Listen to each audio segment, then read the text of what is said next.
Assalamu alaikum. How are you? Alhamdulillah.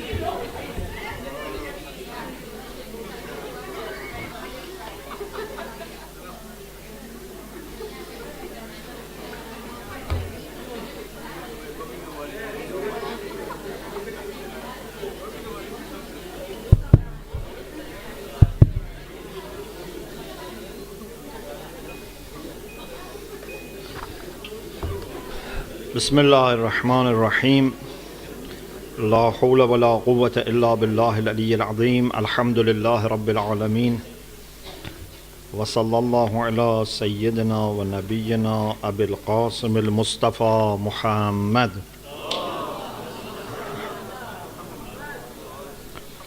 وآله الطيبين الطاهرين لا سيما بقية الله في الأرضين عجل الله تعالى فرجه الشريف اللهم أخرجني من ظلمات الوهم وأكرمني بنور الفهم اللهم افتح علينا أبواب رحمتك وانشر علينا خزائن علومك برحمتك يا أرحم الراحمين. Alhamdulillah, we have tawfiq to continue our study of jurisprudential maxims.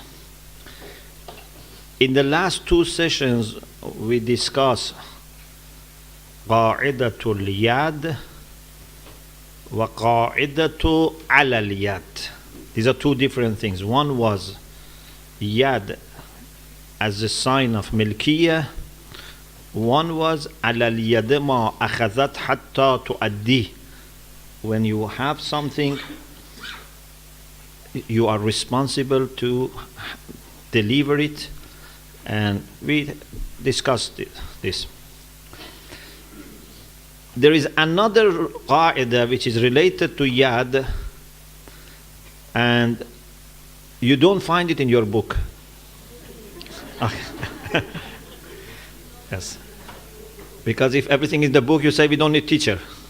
So sometimes I have to say something which is not in the book. Okay.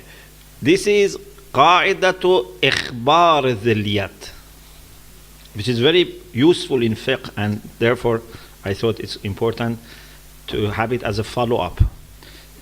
Ikhbaru dhil yad. What does it mean? It means that we trust the word of someone who has control over something. This is a very important rule in fiqh.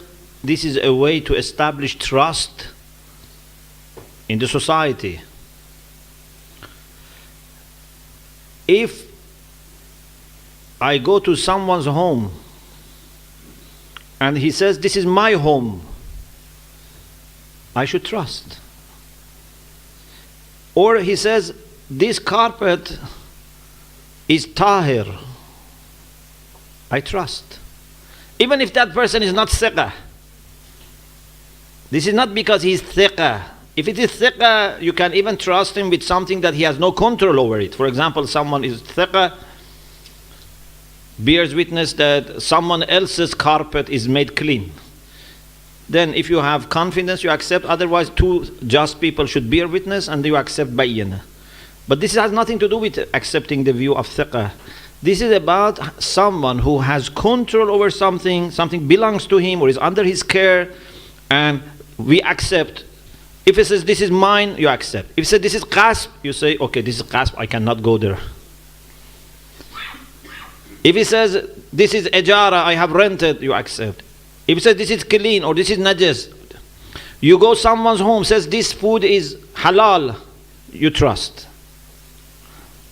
Unless that person has a history of not being reliable. That's another issue.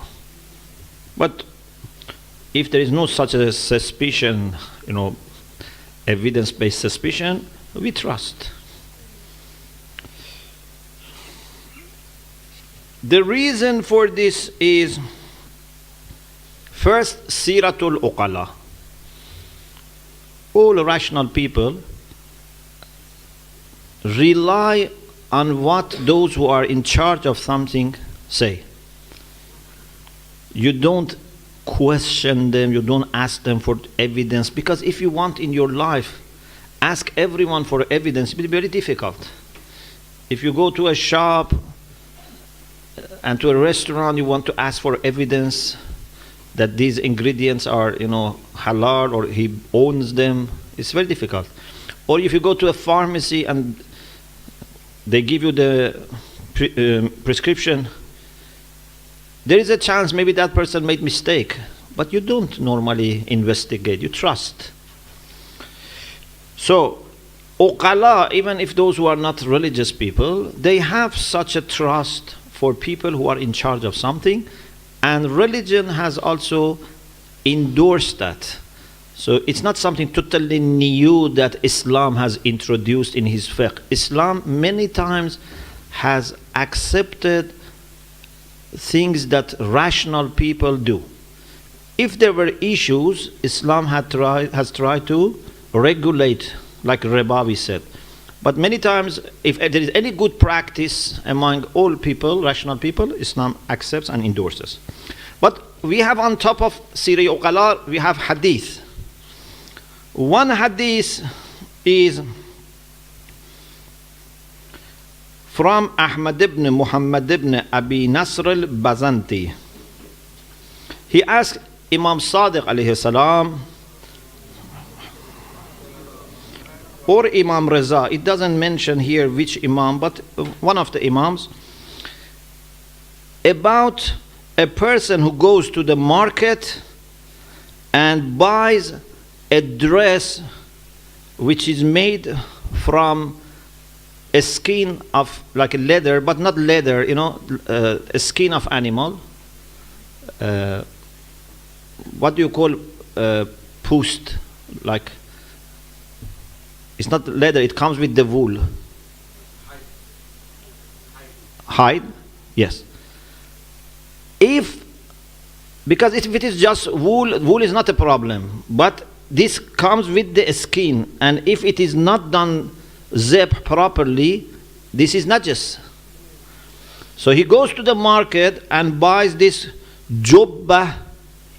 Jubba to fira means something that you put on like a coat, but from a skin of animal.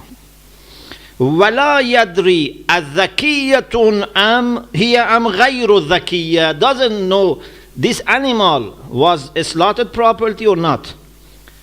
أيصلي فيها, can he say his prayer with this dress? Because anything which is mita, if it's from animal which is not slaughtered Islamically, and that animal has life, and also the blood has pressure, then you cannot carry. I cannot have anything from animal which is mita. So he asked Imam alayhi salam, this person has purchased such a dress from market and he doesn't know it was zakiya with dhal means zakat means zibh. It is done zeb properly or not? Ayusalli fiha, does he say his prayer in that? فقال نعم, yes. ليس عليكم المسألة, even you don't need to ask, because it's a Muslim market and you don't need to investigate. Then Imam alayhi salam quotes Imam Baghir, إن أبا جعفر كان يقول إن الخوارج ضيقوا على أنفسهم بجهالتهم. Khawarij made life difficult for themselves because they didn't know Sharia. They kept asking and questioning and doubting people. إن الدين أوسع من ذلك. Religion is more inclusive, means you don't need to suffer if you want to be a practicing Muslim. Okay? If you know your masail properly, there are lots of facilities inside Sharia. So we say, even 1 inch of meter, if it's with you, you cannot say your prayer. But you don't need to investigate. You can trust Muslim market. Yeah?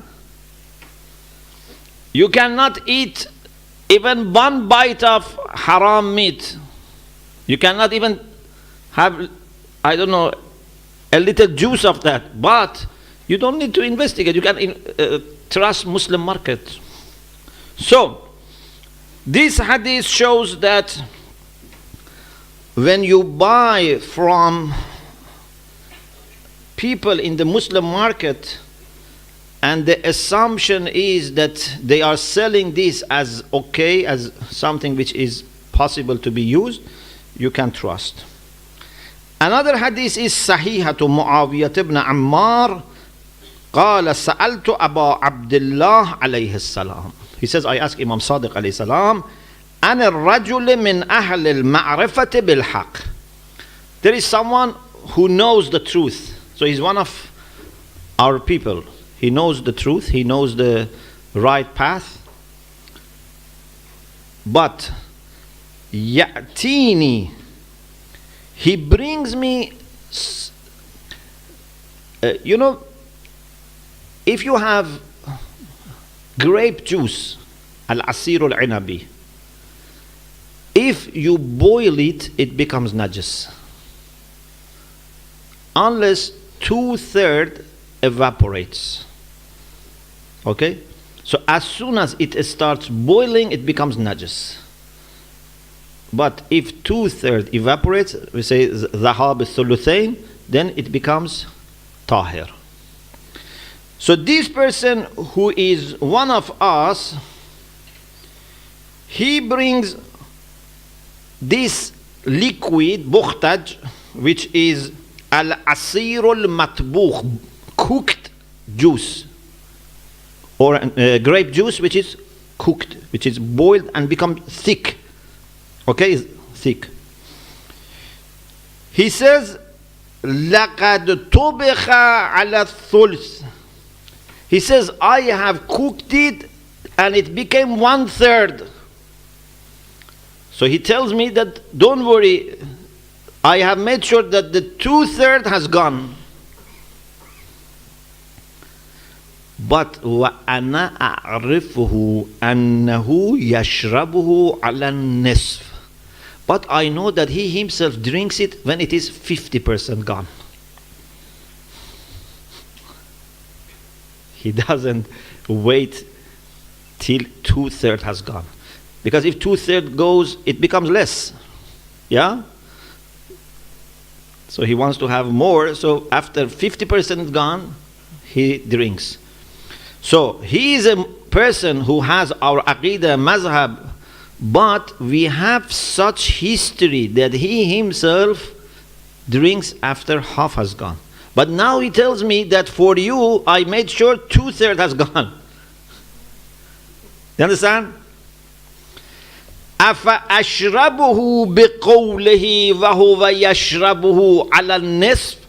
Can I drink according to his word, while I know that he himself is drinking half the way? فَقَالَ لَا تَشْرَبْهُ. Imam said no. Because this person is not practicing, this is not reliable. We call it la ubali. It means he doesn't care. If someone for himself doesn't care, then you cannot trust him. If you didn't know him, you could trust him. But now that you know him, that he doesn't practice, so if someone drinks haram, why you think he is not going to tell you lie? You can tell also lie. قلت فرجل من غير أهل المعرفة. But there is another person who doesn't have this ma'rifah about you and our mazhab aqidah. ممن لا نعرفه يشربه على الثلث. And we don't know that he is drinking when it is 1/3. We don't know. So it's not that he is not from us, but we know he observes. We don't know what he does. لا نعرفه يشربه على الثلث ولا يستحله على النصف. And he doesn't consider nisf to be halal.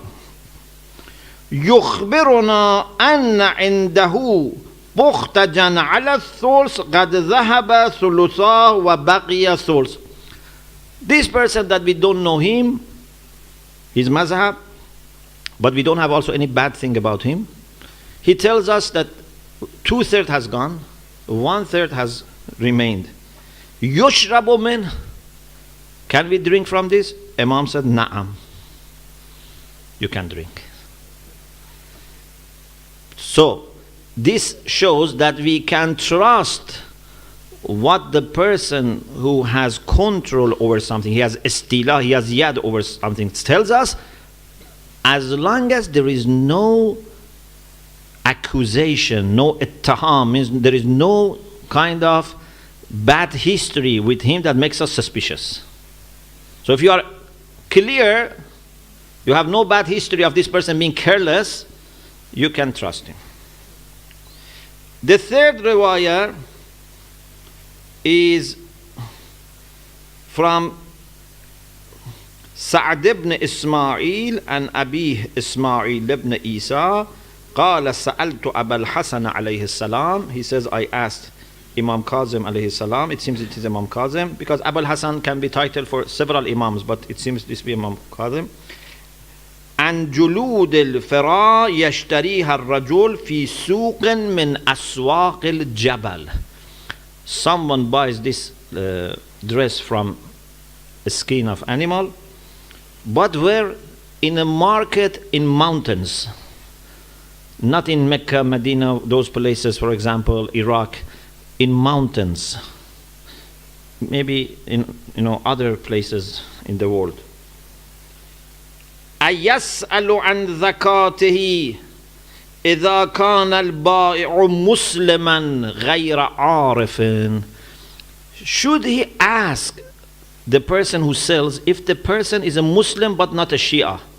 So he is not someone who is in major Muslim markets, is in a place that Muslim, non-Muslim live, but this person who sells us is a Muslim but غير عارف, he doesn't know our mazhab. Imam alayhi salam said, alaykum antum an tas'alu an idha ra'aytumul mushrikina yabi'una dhalik. If you see that mushrikeen are selling that, you have to ask. Ask this mushrik, is this something that is Islamically prepared or not?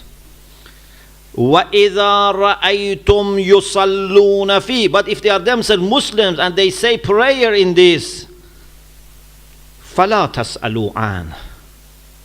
So in that mixed market, in mountains, in overseas or very far places, if the seller is non-Muslim, you must ask, you must inquire. If it's a Muslim who is himself practicing and he's praying in this kind of dress, yeah, then you can trust.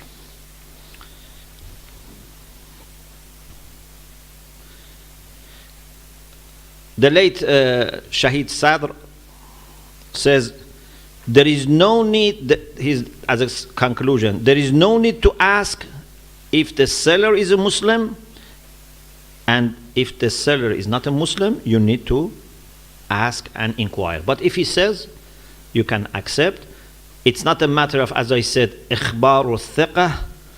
You don't need to establish that this person is a truthful person. It's a matter of accepting ikhbaru dhil yad, the one who has control over something. We trust, unless that person is muttaham, that person is someone that is accused because of his history of not practicing. The fourth hadith is an Ammar and Abi Abdullah alayhi salam. في حديث أنه سئل, Imam Sadiq alayhi salam was asked, عن الرجل يأتي بالشراب, someone brings a drink, فيقول هذا مطبوخ على الثلث. He says this is cooked, boiled grape juice up to 1/3 remaining, means 2/3 has gone. Imam alayhi salam said, "In kana musliman wara'an mu'minan ma'munan fala ba'sa an yashab." If he's a Muslim and is trusted Muslim, then no problem. So, although here Imam mentions the condition of Islam and being pious and muttaqi, but it seems that this is for perfection, because in other places doesn't say that it has to be wari'. Doesn't need to be pious. If it's pious, it's better, but it's not a condition.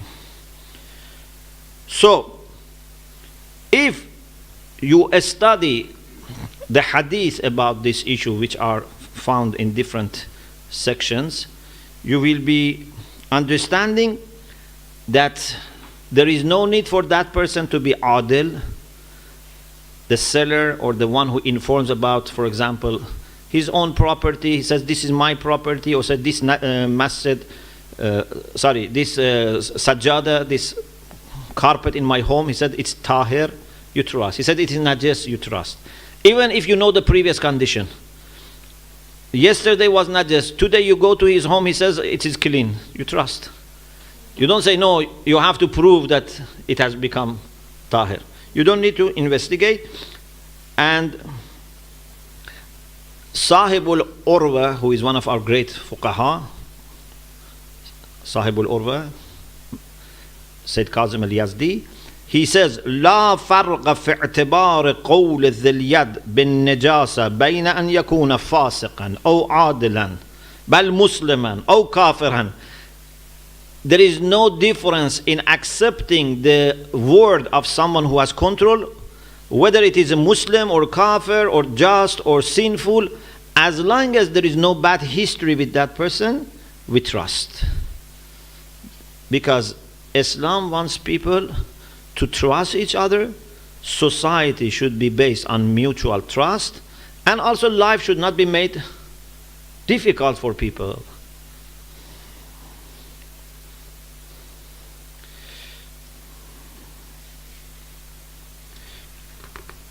Okay, alhamdulillah, this finished, and in this way we have finished 3 rules all about yad, istila. One was yad as a sign for milkiyah. One was ala al-yad ma akhadhat hatta tuaddi. Every person who gets something, he has to give it back, unless, of course, we said it's amin or muhsin. If it is amin or muhsin, we said if something happens and he has not been careless and he has not done something extreme, he's not responsible. Otherwise he's responsible. And the last one is ikhbaru dhil yad, informing by someone who has control. Inshallah, next session we will talk about qa'idatul ghurur, deception, and that is in the book that you have also. You have qa'idatul ghurur. Wa akhiru da'wana and alhamdulillah rabbil alamin.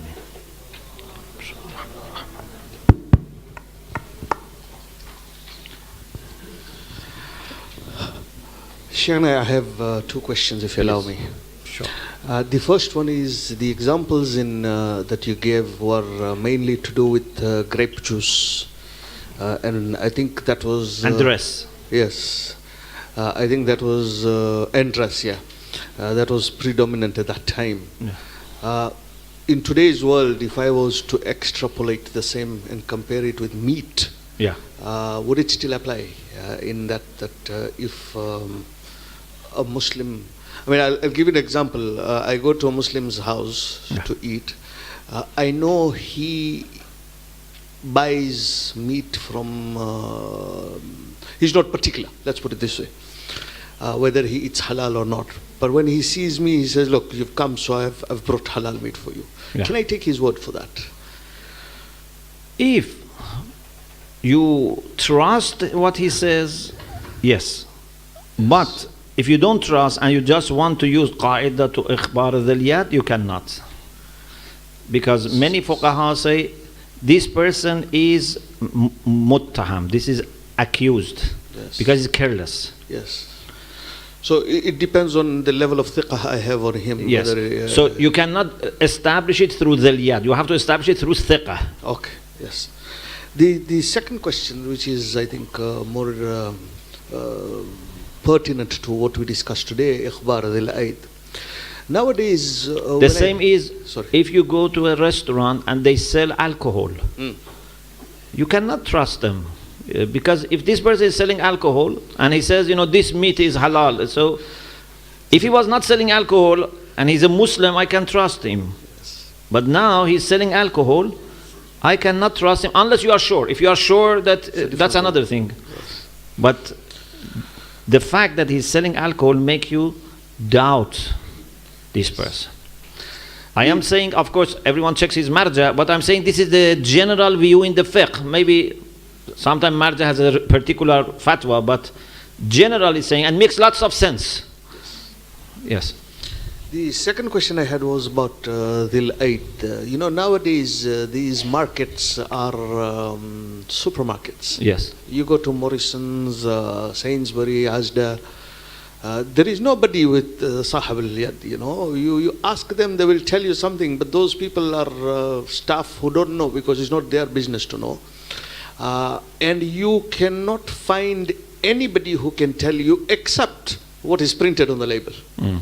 Right? So you go to Asda, they've now opened a whole section halal food and label that this is halal. Again, would this boil down to thiqah only or? Yes. So if the shop is not owned by Muslims, the only way to use that meat is if you are sure. Some people say because these people don't tell lies, and they know that if they tell lies, they will take them to the court. They sue them. Some people say we have trust. So if it's a subjective matter, So if you have trust, and you think majority of people would have trust, but for example, maybe Sheikh doesn't have trust, but majority of mu'mineen have trust, then you can eat. But if you don't have trust, you cannot accept the logo or sign. But if it was a Muslim shop, we could use this as a justification. We say, according to the rules, we buy from a Muslim. We had qaida to Suq al-Muslimin, and we said even Suq al-Muslimin is because you buy from Muslim. We said Suq al-Muslimin is amara to Yad al-Muslim, and that's okay. So my advice is, if you are not 100% sure, don't buy from non-Muslims.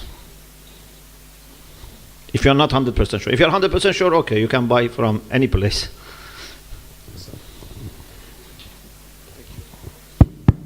Any questions from the sister side?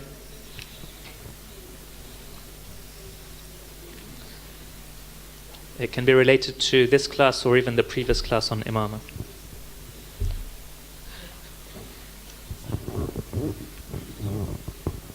Assalamu alaikum. Assalamu alaikum.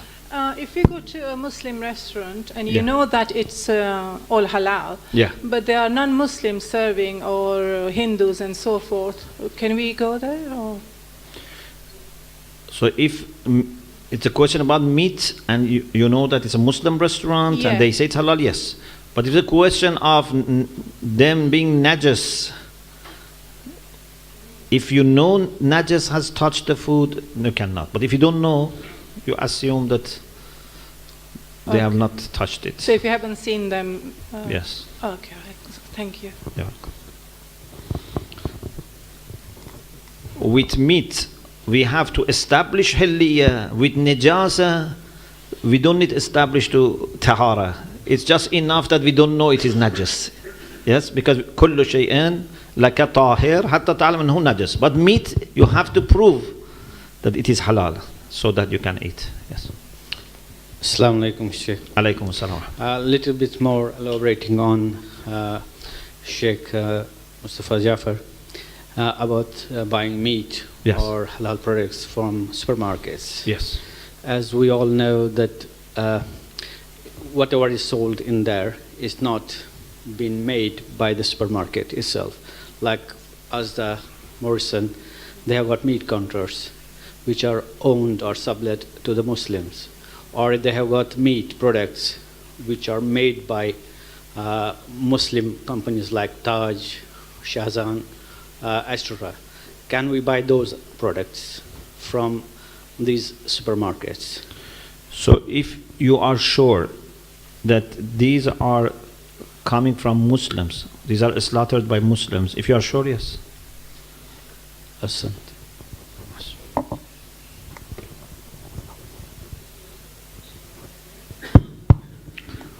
But still, I advise you to buy from Muslim shops, because at least we should give this business to Muslims. I'm not saying it's haram if you are sure, but it's good this business goes to Muslims. Yes. Assalamu alaikum, Sheikh. Assalamu alaikum. Sheikh, if there is a Muslim market, Yes. and this happens sometimes when you go to the Middle Eastern countries, it's a Muslim market, but we don't know for sure if the sellers, all the sellers in there are Muslims or not. And if I was to buy skin or hide from them, do I have to ask the religion of the seller? If market is for Muslims, you don't need. But if it's a mixed market, then you have to make sure that this seller is Muslim.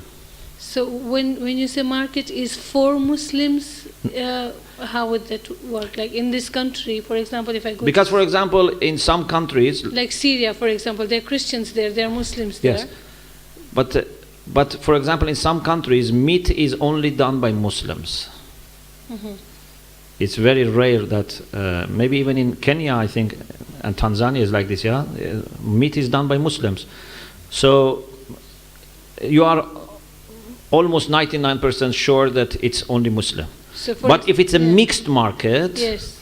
then you have to make sure that the seller is Muslim. Uh-huh. Because maybe there are shops next to each other, one is owned by Muslim, one by non-Muslim. So you have to make sure that, because for us it's important that the seller is Muslim, and we rely on Muslim market because we can think that now the seller is Muslim if it is a Muslim market. We said Suqul Muslimin Amaratun. This by itself is evidence that this is Muslim. The main thing is that it should come from Muslim. Market for, as such is not the reason, is that from Muslim. Yes. Thank you very much. Good questions.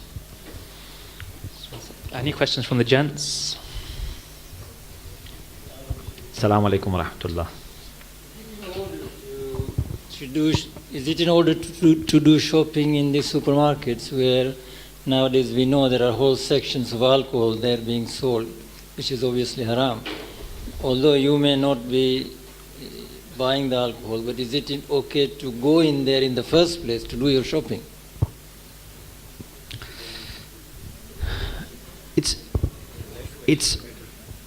It's not haram, but as much as possible, if you can buy your things from Muslim shops, it's better.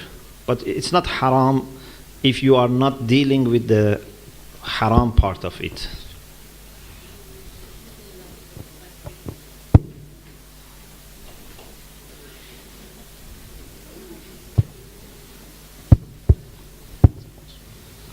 Maybe we'll end with one last question from the sister. Assalamu alaikum, Sheikh. Assalamu alaikum. Just to elaborate further on the previous question, Yes. if you go to restaurants which do have alcohol being served, Yeah. there's a secluded pub area or anything like that, Yeah. and then they've got the restaurant side, can you still eat in those restaurants?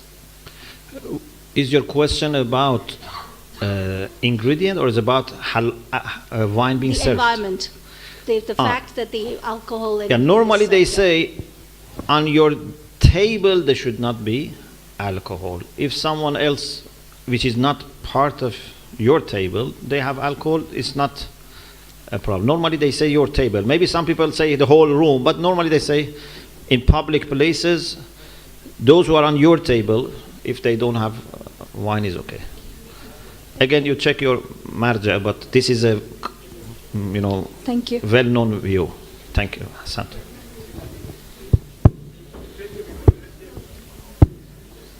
Thank you very much for all of the great questions. I think we'll bring the session to a close.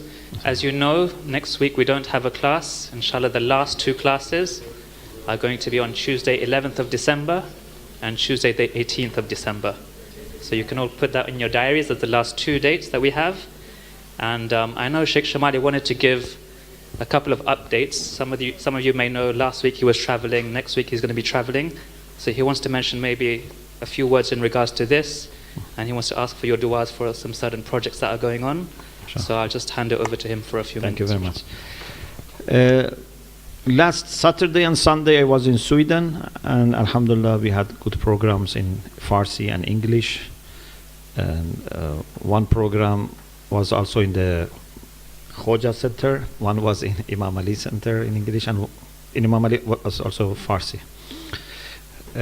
I need your dua for our next trip. So from 1st December till 8th December, we are going to Italy for having a joint course with some of our Christian friends in a university. So we will be teaching and they will be teaching. And we are about 38 people from UK, Canada, US, and we need your du'as. And we will then, after that course, we'll go to another city in northern Italy, and we have some programs. So this is something that we think it's after 20 years of work, now we reached a very good place. So we need your du'as that inshallah it will be successful, and Allah will open for us ways for even better inshallah understanding that what He wants from us to do in bringing unity among believers in God and especially Abrahamic faith. So please remember us your dua, and inshallah we will meet after 2 weeks. So next week we will not be here, the week after inshallah. Thank you very much. Iltimas dua.